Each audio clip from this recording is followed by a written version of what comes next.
আসসালামু আলাইকুম। আন্তর্জাতিক টিভি নিউজে আপনাকে স্বাগত।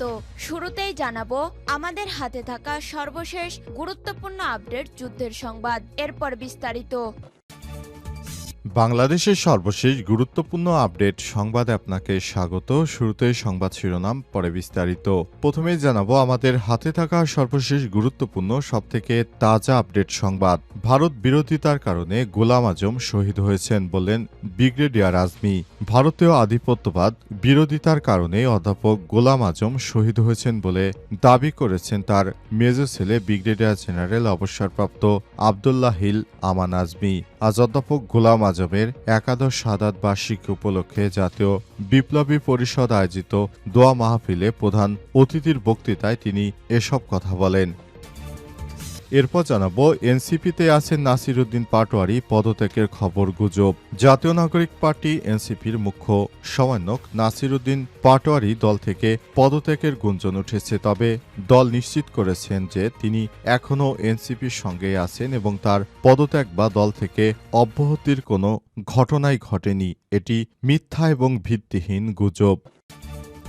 এদিকে বগুড়ায় মৃত্যুর গুজব ছড়িয়ে বাড়িঘরে হামলা, আগুন, লুটপাট। বগুড়া পৌর শহরে ৬ নম্বর ওয়ার্ডের উত্তর চেলোপাড়ায় মাদক কারবার ও এলাকাভিত্তিক আধিপত্য বিস্তারকে কেন্দ্র করে দুইজনের মৃত্যুর গুজব ছড়িয়ে পাল্টাপাল্টি হামলা, ভাঙচুর ও অগ্নিসংযোগ, লুটপাটের ঘটনা ঘটেছে। এই ঘটনাকে কেন্দ্র করে মৃত্যুর গুজব ছড়িয়ে প্রায় ৩০টি বাড়িতে হামলা, অগ্নিসংযোগ ও ভাঙচুর করা হয়েছে।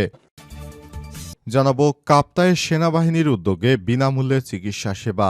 রাঙামাটির রিজিয়নে কাপ্তাই ১০ আর ব্যাটালিয়নে দায়িত্বপূর্ণ এলাকায় কুকিছড়া পাড়ায় অসহায় দরিদ্র গরিব মানুষ, শিশুদের মাঝে সেনাবাহিনীর উদ্যোগে বিনামূল্যে স্বাস্থ্য সেবা প্রদান ও প্রয়োজনীয় ওষুধ বিতরণ করা হচ্ছে। সেনাবাহিনীর পক্ষ থেকে বিষয়টি নিশ্চিত করা হয়েছে। এদিকে ভারতে মোটরসাইকেলের সঙ্গে সংঘর্ষে চলন্ত বাসে আগুন, নিহত ২০। বাসটি হায়দ্রাবাদ থেকে প্রায় ৪৪ জন যাত্রী নিয়ে বেঙ্গালুরু যাচ্ছিল। বাসটি কার্নুল শহরের উপকণ্ঠে ৪৪ নম্বর জাতীয় সড়কে পৌঁছালে একটি মোটরসাইকেলের সাথে সংঘর্ষ হয়। এরপরই এতে আগুন ধরে যায়। এবং সর্বশেষ জানাবো ফিলিস্তিনের পাশে যুক্তরাষ্ট্র, ইসরায়েলকে হুমকি ট্রাম্পের। অধিকৃত পশ্চিম তীরকে সংযুক্ত করতে একটি বিল পাশ করেছে ইসরায়েলের পার্লামেন্ট। ইসরায়েলের এমন পদক্ষেপের নিন্দা জানিয়েছেন মার্কিন প্রেসিডেন্ট ডোনাল্ড ট্রাম্প সহ আরব বিশ্বের বিভিন্ন দেশ। এমনকি প্রেসিডেন্ট ট্রাম্প সরাসরি এর বিরোধিতা করেছেন। তিনি বলেন, ইসরায়েল যদি পশ্চিম তীরকে সংযুক্ত করে তাহলে যুক্তরাষ্ট্রের সমর্থন হারাবে তেল আবিব। খবর বিবিসির। প্রিয় দর্শক, এতক্ষণ শুনছিলেন সংবাদ শিরোনাম, এবারে বিস্তারিত। তবে তার আগে বন্ধুরা অনুরোধ থাকবে এই সংবাদটিতে একটি লাইক দিন। এই চ্যানেলে আপনি নতুন হয়ে থাকলে আমাদের সংবাদটি দেখতে দেখতে চ্যানেলটি সাবস্ক্রাইব করে রাখুন। কমেন্ট করে বন্ধুরা আপনার মূল্যবান মতামত জানিয়ে দিন আপনি বিশ্বের কোন দেশ থেকে বা বাংলাদেশের কোন স্থান থেকে আমাদের সংবাদটি দেখছেন এবং শুনছেন। আর বন্ধুরা, গাজা যুদ্ধে আপনি যদি নিরীহ ফিলিস্তিনিদের ভালোবেসে থাকেন কমেন্টে ইয়েস লিখে বিশ্ববাসীকে জানিয়ে দিন। এবারে বিস্তারিত। ভারত বিরোধিতার কারণে গোলাম আজম শহীদ হয়েছেন বললেন ব্রিগেডিয়ার আজমি। ভারতীয় আধিপত্যবাদের বিরোধিতার কারণে অধ্যাপক গোলাম আজম শহীদ হয়েছেন বলে দাবি করেছে তার মেজ ছেলে ব্রিগেডিয়ার জেনারেল অবসরপ্রাপ্ত আবদুল্লাহ হিল আমান আজমি। বৃহস্পতিবার অধ্যাপক গোলাম আজমের একাদশ শাহাদাত বার্ষিকী উপলক্ষে জাতীয় বিপ্লবী পরিষদ আয়োজিত দোয়া মাহফিলে অতিথি হিসেবে বক্তৃতাকালে তিনি এসব কথা বলেন। আবদুল্লাহ হিল আমান আজমি বলেছেন, শহীদ অধ্যাপক গোলাম আজম বিশ্ব মানবতা ও ইসলামের জন্য নিবেদিত প্রাণ ছিলেন। ভারত বিরোধিতার কারণে তিনি শহীদ হয়েছেন। তিনি বাংলাদেশের মানুষের জন্য একজন অনুসরণীয় মানুষ হয়ে আছেন। আল্লাহ এবং তার নবী সাল্লাল্লাহু আলাইহি ওয়াসাল্লাম ভালোবাসার জন্য তাকে আপনারা ভালোবাসবেন। তিনি আরও বলেছেন, অধ্যাপক গোলাম আজমকে নিয়ে নানা মিথ্যা প্রচারণা চালিয়ে বিগত আওয়ামী লীগ সরকার তার চরিত্র হননের চেষ্টা করেছিল, কিন্তু তারা সফল হয়নি। ৫৪ বছর পর দেশ জালিমমুক্ত হয়েছে। আজ মানুষ বুঝতে পেরেছে কি কারণে শহীদ অধ্যাপক গোলাম আজম ভারতীয় আধিপত্যবাদ বিরোধী ছিলেন। আমাদের ৩-৩.৫ দিকে ভারত, তারা বাংলাদেশকে শত্রু মনে করে ভারতের আধিপত্যবাদ রুখে দিতে জনগণকে শহীদ অধ্যাপক গোলাম আজমের জীবন থেকে শিক্ষা নিতে হবে। অধ্যাপক গোলাম আজমকে ভাষা আন্দোলন থেকে বেশি অবদান রাখা নেতা বলে আখ্যায়িত করা হয়। উল্লেখ্য, গোলাম আজম বর্তমান যেমন বিপি সাদিক কায়েম বিপুল ভোটে জয়লাভ করে ডাকসুর ভিপি হয়েছেন, গোলাম আজমও তেমন ডাকসুতে সব থেকে বিপুল ভোটে জয়যুক্ত একজন ভিপি হিসেবে তার রাজনৈতিক ক্যারিয়ার শুরু করেন। তিনি বাংলাদেশ জামাত ইসলামে নেতৃত্ব দিয়েছেন দীর্ঘকাল। তবে শেখ হাসিনা সরকার মানবতাবিরোধী অপরাধের দায়ে গোলাম আজমকে ফাঁসির দড়িতে ঝুলিয়েছে। এনসিপিতে আছেন নাসির উদ্দিন পাটোয়ারি, পদত্যাগের খবর গুজব। জাতীয় নাগরিক পার্টি এনসিপির মুখ্য সমন্বয়ক নাসির উদ্দিন পাটোয়ারি দল থেকে পদত্যাগের গুঞ্জন উঠেছে। তবে দল থেকে নিশ্চিত করা হয়েছে নাসির উদ্দিন পাটোয়ারি তিনি দলের মধ্যেই রয়েছেন, তিনি পদত্যাগ করেননি। জানা গেছে গত রাত থেকে নাসির উদ্দিন পাটোয়ারির পদত্যাগের গুঞ্জন শোনা যাচ্ছে সামাজিক যোগাযোগ মাধ্যমে।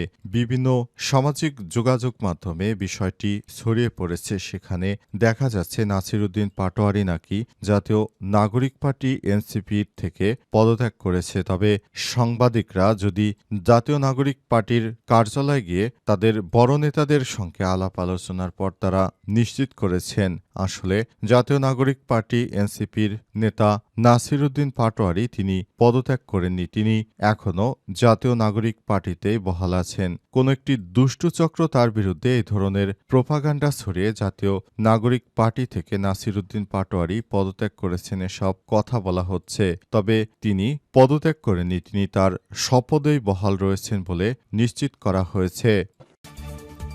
বগুড়ায় মৃত্যুর গুজব ছড়িয়ে বাড়িঘরে হামলা, আগুন, লুটপাট। বগুড়ায় পৌর শহরের ৬ নম্বর ওয়ার্ডে উত্তর চেলোপাড়ায় মাদক কারবার ও এলাকাভিত্তিক আধিপত্য বিস্তারকে কেন্দ্র করে দুই গ্রুপের মধ্যে পাল্টাপাল্টি হামলা, ভাঙচুর ও অগ্নি সংযোগ ও লুটপাটের ঘটনা ঘটেছে। এই ঘটনাকে কেন্দ্র করে মৃত্যুর গুজব ছড়িয়ে বাড়িঘর হামলা, ভাঙচুর ও অগ্নিসংযোগ, লুটপাট করা হয়েছে। আজ বিকাল ২:৩০ থেকে ৪টার মধ্যে এই সংঘর্ষে কমপক্ষে ৩ জন গুরুতর আহত হয়েছে। আহতরা হলেন ওই এলাকার রবিন ২৫ এবং অপর ২ জনের নাম পরিচয় এখনও জানা যায়নি। স্থানীয় সূত্র থেকে জানা গেছে দীর্ঘদিন ধরে শহরের উত্তর চেলোপাড়ার নারুলি এবং সন্ধ্যারপট্টি এলাকার মধ্যে মাদক কারবার ও আধিপত্যবাদকে কেন্দ্র করে বিরোধ চলে আসছিল।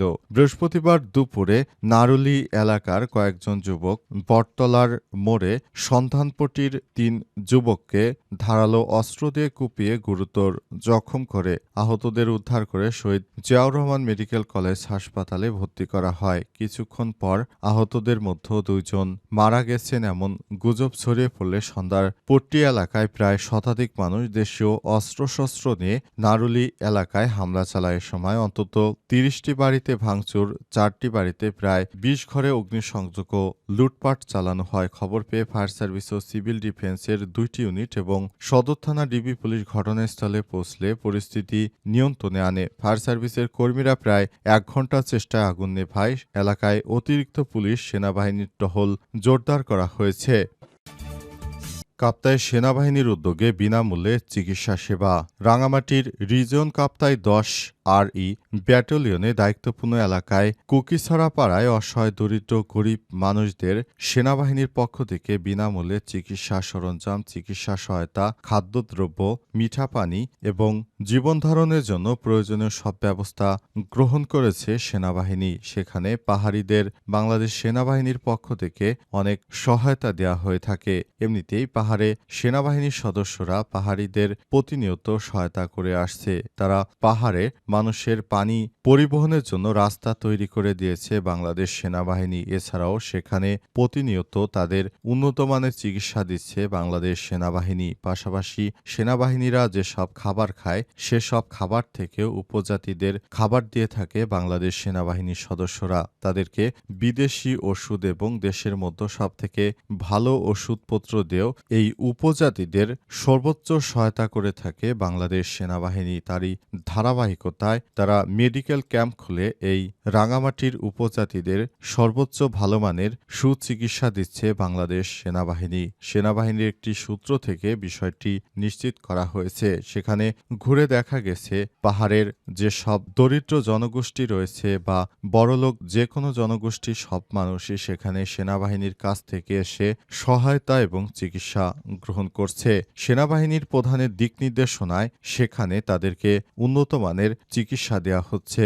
সেবা প্রদান করছেন 10 ব্যাটালিয়নের medical officer captain Mohammad Hasanuzzaman Annie. তার নেতৃত্বে সেখানে সেনাবাহিনীর বিপুল সংখ্যক সদস্য পাহাড়িদের সর্বোত্তক সহযোগিতা করছে।